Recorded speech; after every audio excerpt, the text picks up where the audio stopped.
Saudações homeopatas e terapeutas holísticos, sejam todos bem-vindos ao nosso mini curso do sais de Schussler. A nossa proposta aqui é apresentar o estudo sistematizado dos sais bioquímicos descoberto pelo médico alemão Schussler. Essa é a nossa primeira aula do mini curso, que o tema é o que é sais de Schussler, o que é homeopatia? Que essa é a grande dúvida da maioria dos homeopatas. Até onde é a homeopatia e até onde é os sais bioquímicos de Schussler? Bom, pessoal, esse mini curso é gratuito e o principal livro da bibliografia desse mini curso é um dos meus livros publicados, que é este aqui, que é o Guia Completo de Matéria Médica Homeopática dos sais de Schussler. Para quem tiver nos grupos de estudo do WhatsApp e do Telegram, o livro é gratuito, porque eu vou estar disponibilizando ele lá, tá certo? Para quem não tiver nos grupos de estudo, vocês podem adquirir no link que eu vou deixar aqui embaixo, tá certo? E para ter acesso à compra dele. É um livro bem baratinho, então não vai sair perdendo, ninguém sai perdendo. E para quem tiver interesse também de comprar meu outro livro também, está no site também, que é esse aqui, é os 100 principais homeopatias que elevam o seu atendimento ao sucesso como homeopata. Esse livro aqui está sendo muito bem vendido e o pessoal está gostando muito elogio por ele. Tem 100 homeopatias descritas aqui de uma forma muito prática e uma metodologia usada que dá para entender perfeitamente, certo? O link vai ficar aqui abaixo, vou colocar vários links aqui, links de acesso ao grupo de estudo, link de acesso às minhas redes sociais, do WhatsApp, caso queira conversar comigo, do site também para você quiser adquirir o livro, caso você não esteja no grupo do WhatsApp e nem do Telegram. Bom, meu nome é Eduardo, eu sou filósofo pela PUC, homeopata pela Universidade Federal de Viçosa e farmacêutico pela Unip. Tenho vários artigos científicos e também livros publicados na área da homeopatia. Já participei de várias linhas de pesquisas na parte da homeopatia e na parte das terapias naturais também. Esse mini curso aqui do sais de Schussler, essa é a primeira aula, é a aula introdutória do que é o sais de Schussler e o que é a homeopatia, né? E vai ter 15 aulas. E essas 15 aulas todas vão ser postadas aqui no canal. E primeiramente o link para ter acesso a essas aulas vai ser diretamente postado nos grupos do Telegram e do WhatsApp. É um mini curso gratuito e eu vou pedir para vocês que querem me ajudar a divulgar mais as terapias holísticas, os sais de Schussler, a homeopatia, você curte esse canal, se inscreve nele, ativa a notificação do sininho, né? E comenta aqui embaixo nos comentários, hashtag sais de Schussler, hashtag homeopatia. Já comenta já agora para não ter desculpa de que esqueceu. Esse é o preço de essa aula disponível e esse mini curso todinho disponível para você, tá certo? Então já corre, já se inscreve no canal, já curte, já ative a notificação do sininho e já comenta. E já divulgue esse mini curso aí com as outras pessoas para que eles possam ficar sabendo do que é a sais de Schussler. Esse mini curso aqui vai ter um caráter científico, né? E vai ter aulas teóricas e aulas práticas. Hoje, basicamente, a aula é teórica, porque é uma introdução da teoria da filosofia de Hahnemann e do Schussler, né? Do doutor, o médico alemão Schussler, que colocou o método dos 12 sais que é usado para a manutenção da nossa saúde. E quando eu falo que esse mini curso é de caráter científico, eu quero dizer que eu não tirei nada da minha cabeça, o que eu vou falar aqui, né? Ou seja, é baseado nos principais bases de dados científicos disponíveis que os pesquisadores já teve o trabalho de pesquisar, né, essa parte da homeopatia e deixa disponível nas principais bases de dados científicos que existe no mundo, né? Eu pensei muito antes de gravar esse mini curso, pois sei que essa metodologia científica que eu uso para estudar e divulgar a homeopatia é muito criticada. E certamente vai chover de críticas e comentários. E eu peço até que, se for criticar, já critique logo. Se for também para elogiar, já elogie logo, né? Se tiver que fazer alguma observação, os comentários estão aí. E eu vou fazer um acordo com vocês, que eu vou, seja crítica, comentário, elogio, eu vou responder a todos pessoalmente, tá certo? Eu separei alguns casos, quando eu falo o estudo científico da homeopatia e do Sage-Schuster, das outras diluições em gerais, que é a principal base da homeopatia, eu separei alguns casos para mostrar para vocês que não é coisa nova. Não é assim, tá surgindo agora a homeopatia científica. Não. Já é de muito tempo que os pesquisadores colocam a homeopatia, colocam as outras diluições dentro dos laboratórios e fazem as pesquisas para provar por A mais B ali que funcionam e certamente funciona. Eu separei 4 casos aqui para falar para vocês, mas no entanto vai alongar demais, então eu vou falar apenas de um. Um caso muito importante, que ele é um caso histórico também, principalmente para os terapeutas e os homeopatas, né? O caso Jacques Beneviste. Alguém já ouviu falar nesse caso? O Jacques Beneviste é um médico francês, imunologista, que publicou um artigo na prestigiada revista científica chamava Nature, que descreve a ação das altas diluições homeopáticas no fator de anti-IgE, que é os anticorpos, né, na granulação dos basófilos. Os basófilos são células, né, do nosso corpo, células sanguíneas, que soltam substâncias que irritam a pele. Quando a gente bate, leva uma pancada, faz parte do processo inflamatório também, né? E a pesquisa publicada na Nature foi feita utilizando as soluções dessa diluição desse anticorpos, do IgE, e verificando que essas teriam o mesmo efeito de uma solução não diluída, do mesmo anticorpos sobre os basófilos. Então, a equipe do médico imunologista Beneviste, né, esse francês imunologista, ele teve sucesso na pesquisa e conseguiu interferir nas células basófilas, que é uma das células que participam aí do processo da inflamação. Também ela é responsável por várias outras coisas, para manutenção da nossa saúde também, né? É uma célula que faz parte o glóbulos brancos do sangue, né? Desempenha vários papéis.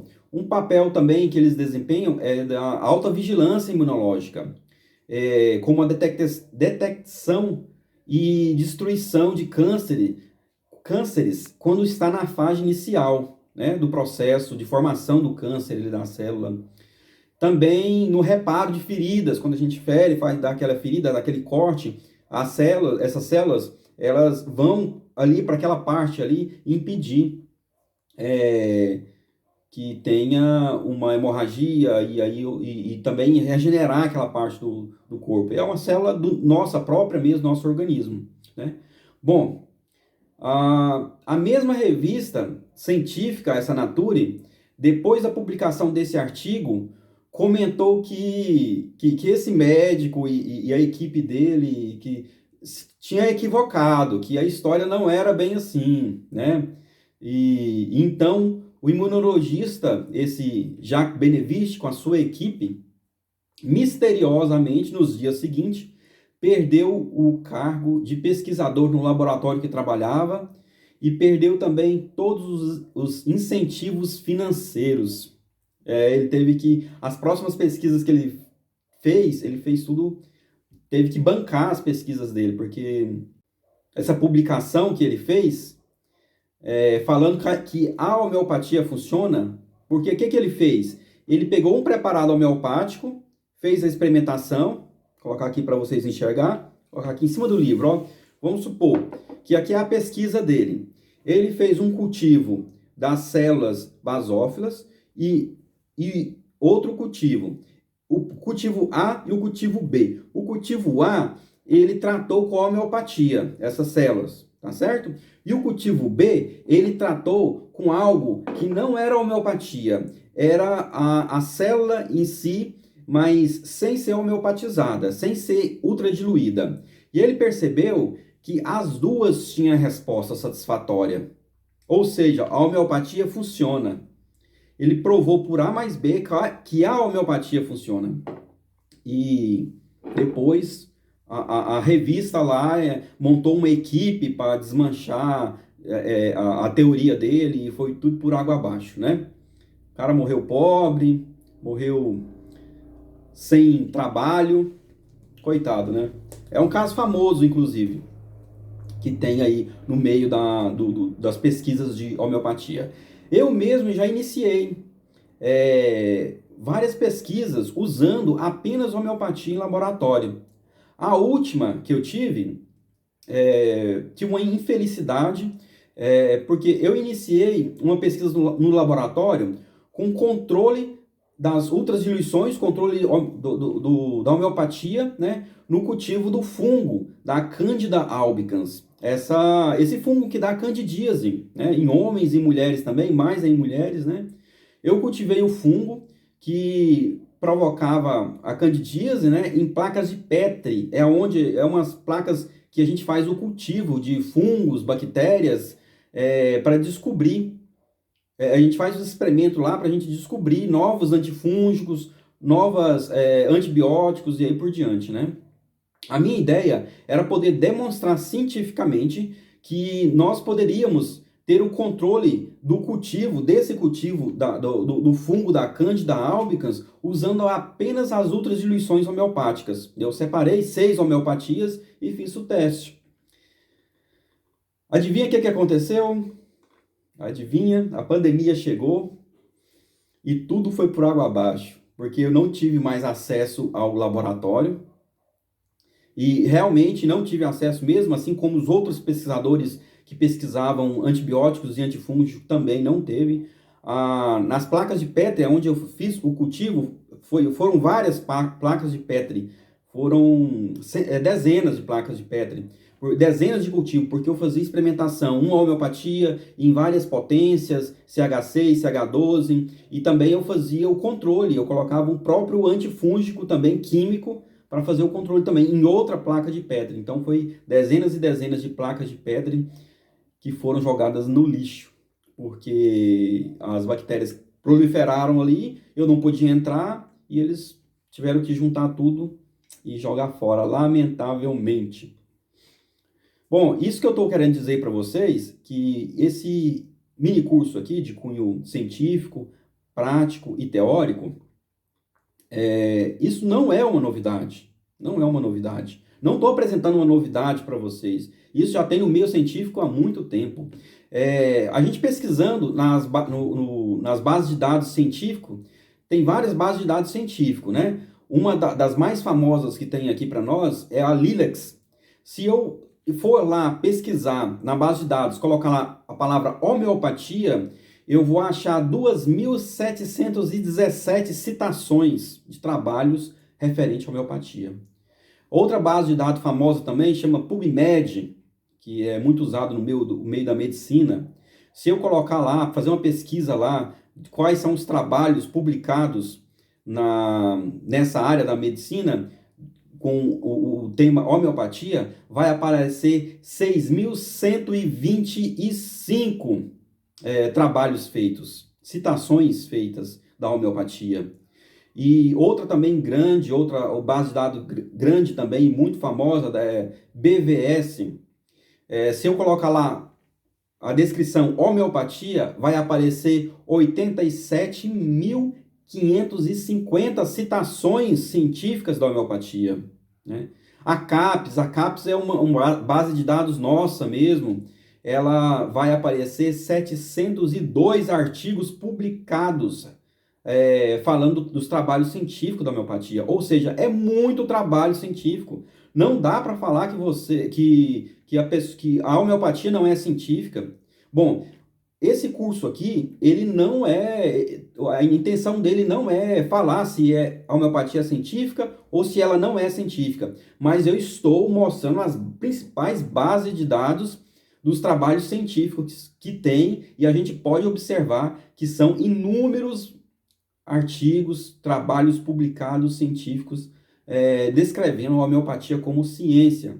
Então, caso você também não acredite que a homeopatia é científica, tá? As bases de dados aí dizendo ao contrário, mas também eu não quero provar para você que ela é científica, né? Eu quero ensinar aqui o que é homeopatia e o que é Sage-Schussler. Nós vamos focar no Sage-Schussler, mas o Sage-Schussler veio da homeopatia, né?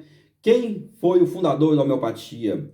O pai da homeopatia é um médico também alemão, Samuel Hahnemann, que baseou a homeopatia em 4 leis. Vamos prestar atenção aqui, porque aqui já começa o assunto, o nosso assunto. Samuel Hahnemann baseou a homeopatia em 4 leis. Em 4 leis que, segundo Samuel Hahnemann, se fugir dessas leis, já não é homeopatia, já não é o princípio que ele colocou como homeopatia, já não é o método que ele ensinou no Organon, que é o principal livro dele, que ele colocou a doutrina homeopática, tudo lá. A primeira lei é a lei da experimentação do semelhante, onde o semelhante cura o semelhante, né? A segunda lei é a lei da experimentação no homem sadio, né? Ou seja, quando Hahnemann queria descobrir algum novo medicamento, o que ele fazia? Ele pegava a substância, ó, tem até o meu grau aqui, hein? Pegava a substância, preparava, colocava dentro de um vidrinho, a substância, fazia sucções e as outras diluições, isso é muito bem escrito lá no Organon, e dava para uma pessoa sadia experimentar, colocava lá na boquinha da pessoa, e começava a descrever. Tanto tempo depois que foi administrada a homeopatia, tal, o paciente começou a sentir isso, e aí ia surgindo os sintomas que aquela homeopatia poderia tratar. Então, segunda lei, a lei da experimentação do homem sadio. A terceira lei, doses mínimas, ou seja, a homeopatia, ela usa outras diluições. Essa é a parte que eles falam que a homeopatia não é científica, porque ela é tão diluída, mas tão diluída que não fica química aqui dentro. Fica só o fator energético, que a gente vai estudar. Esse é o tema da segunda aula. A segunda aula vai ser puramente prática. Se essa aula aqui ela é teórica, a segunda aula é puramente prática, tá certo? Quarta lei, lei do medicamento único. Hahnemann fala, segundo os unicistas, que você pode colocar apenas uma homeopatia no frasco e é uma homeopatia por tomada da dose, ok? Agora, isso aí eu não quero entrar também, porque isso aí existe várias interpretações, mas o que eu entendo quanto medicamento único é que você vai tomar uma única medicamento, naquela dosagem, um único medicamento homeopático, tá bom? Essa é a quarta lei, né? Bom, essa é a teoria de Samuel Hahnemann para a homeopatia, que baseou a homeopatia em 4 leis. Se fugir dessas 4 leis, imagino que não seja homeopatia, porque vai ficar fora das bases homeopáticas descritas no Organon. Bom, os sais de Schussler, também conhecido como sais bioquímicos, são sais minerais que ajudam a equilibrar o organismo e a curar diversos males. Foi inventado pelo médico naturopata, clínico geral, ele era clínico geral, fisiologista, anatomista e homeopata também, e cientista de laboratório. Por isso que ele descobriu, ele fazia pesquisas, por isso que é importante, pessoal, fazer pesquisa clínica, laboratorial, que seja pesquisem, estudem, implore no meio científico para incluir a homeopatia, para que ela seja aceita por mais pessoas possíveis, que sejam reconhecidas e tenham seu valor, né? Então, o médico alemão, Schussler, fazia pesquisas com cinzas de pessoas. Ele era anatomista e fisiologista, por isso que ele podia fazer isso. Ele fazia pesquisa em cinzas de pessoas que haviam sido cremadas, para ver que minerais faltavam no seu organismo e também avaliava o histórico dessas pessoas, ou seja, a clínica, né, da pessoa. Depois, o médico fazia uma ligação entre os minerais faltantes e as doses que elas representavam durante a vida. Assim, ele determinou os 12 minerais que devem estar presentes no organismo para garantir uma boa saúde, ou seja, os 12 sais bioquímicos curadores, ou mais conhecido como os sais de Schussler. Schussler baseou o seu sistema de cura apenas na terceira lei da homeopatia, que é a lei do medicamento ultradiluído, que é as ultradiluições homeopáticas, e também nas leis da bioquímica celular. Então, a gente vai voltar aqui em Hahnemann, só para fazer uma revisão. Vamos lá, a primeira lei de Hahnemann, que baseia a homeopatia, lei do semelhante cura o semelhante. Essa não é aplicada no sais de Schussler. Eu não vou aplicar essa lei para prescrever um sais, eu não vou aplicar essa lei. Experimentação em homem sadio. Como que Samuel Hahnemann fazia uma experimentação, descobria uma nova homeopatia? Ele fazia as ultradiluições, pegava uma ultradiluição e dava para um paciente sadio e fazia as anotações, né? Ou seja, ele descobria apenas dessa maneira. Como ele descobria uma homeopatia, era experimentando uma nova homeopatia, uma nova substância ultradiluída em um homem sadio. Schussler, o que ele fazia? Ele não fazia experimentação, nem em homem sadio, nem em homem doente. Quando a pessoa morria, ele sabia da clínica da pessoa, porque certamente ele acompanhava a pessoa, e ele cremava o corpo da pessoa, pegava aquela massa ali, cremava, e depois aquelas cinzas ele levava para o laboratório e avaliava e separava ali nas cinzas quais eram os tipos de sais inorgânicos que tinham, quais que estavam em excesso, quais que estavam em falta, e aí por diante. E fazia as anotações, depois pegava as anotações clínicas do paciente, ou seja, o histórico clínico dele, quais eram as doenças que ele tinha, daí ele foi descobrindo que tinha faltava aquele determinado sal, presta bem atenção aqui, pessoal, faltava determinado sal na pessoa, ou tinha um excesso daquele sal, a pessoa poderia ter aquele tipo de patologia, tá certo? Por que eu foquei nisso aqui agora? Eu vou abrir um parênteses aqui. A maior parte das aulas de sais de Schussler, que a gente estuda, fala que esse sal é uma reposição biológica, mas não é. Quando tem a falta daquele sal, você vai ter esse tipo de doença. Não é bem por aí, não. Quando tem a falta do sal, tem aquela doença, e também quando tem o excesso daqueles sais, também tem aquelas patologias. Vou colocar algo assim bem claro na sua cabeça para você entender. Quando você está cozinhando na sua casa, ou quando você come uma comida muito salgada, que é o sal, na química, o NaCl. Você come muito sal, tem um excesso de sal no seu corpo, um excesso de NaCl no seu corpo. O que vai acontecer? O sal de cozinha vai elevar a sua pressão e vai te trazer todas as patologias referentes àquela pressão alta. Agora, já experimentou também não usar sal nenhum? É muito difícil na nossa culinária, né? Porque sempre a gente peca pelo excesso, né? Nunca pela falta. Mas quando tem a falta de sal também, ele vai trazer uma patologia pior ainda do que a pressão alta. Porque todas as nossas células do nosso corpo, para funcionar, ele precisa de ter o sal naquela quantidade certa. É nem muito e nem pouco. É uma quantidade certa. Se tiver uma quantidade muito abaixo do nosso organismo, nós também fazemos a patologia por falta do sal, do NaCl, que é o sal de cozinha. Entendeu? Então, vocês prestem atenção nisso aí. Não é só a falta do sal também, não. Desses 12 sais. Não é só o excesso, é a falta também. Tá certo? Então, essa é a segunda lei da homeopatia de Hahnemann. Não foi para os sais de Schussler. Da segunda, eu vou pular para a quarta. Quarta lei da homeopatia. Lei do medicamento único. Hahnemann falava que é a única dosagem por vez para a experimentação e também para o tratamento, né? Isso não se aplica aos sais de Schussler. É muito difícil você precisar dos 12 sais. Até hoje eu nunca vi uma pessoa que precisa dos 12 sais, fazer o tratamento com os 12 sais. Geralmente eu passo 1, 2, no máximo 3, mas geralmente é 1 também. Mas eu vejo aí compostos, inclusive compostos do detox, que são 3 sais de Schussler e que funciona muito bem.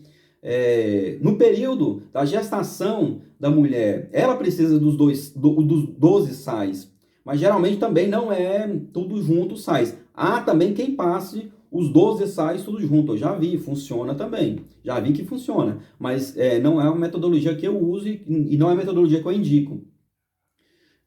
A mulher ela pode usar no início da gravidez, ela precisa de mais determinados tipos de sal, depois precisa de mais outros tipos, mais para o final da gestação outros tipos de sais, e aí por diante. Então vamos lá, a primeira lei da homeopatia não foi por sais de Schussler, a segunda lei da homeopatia não foi por sais de Schussler, a quarta lei da homeopatia não foi por sais de Schussler, né? Ou seja, apenas a terceira lei da homeopatia que foi para os sais de Schussler, que é as doses mínimas, as ultradiluições homeopáticas, tá certo? Então, pessoal, as leis que baseiam os sais de Schussler é apenas uma lei da homeopatia, que é as doses ultradiluídas, ou seja, que são preparados homeopáticos, né, que são utilizados no sais de Schussler, e as leis da bioquímica celular, né, porque esses sais de Schussler, eles tratam diretamente na bioquímica celular do nosso organismo. Então, com isso, Schussler, ele sistematizou 12 sais, e cada sal, ele vai tratar um ramo de patologia, um sistema de patologia, um sistema nosso.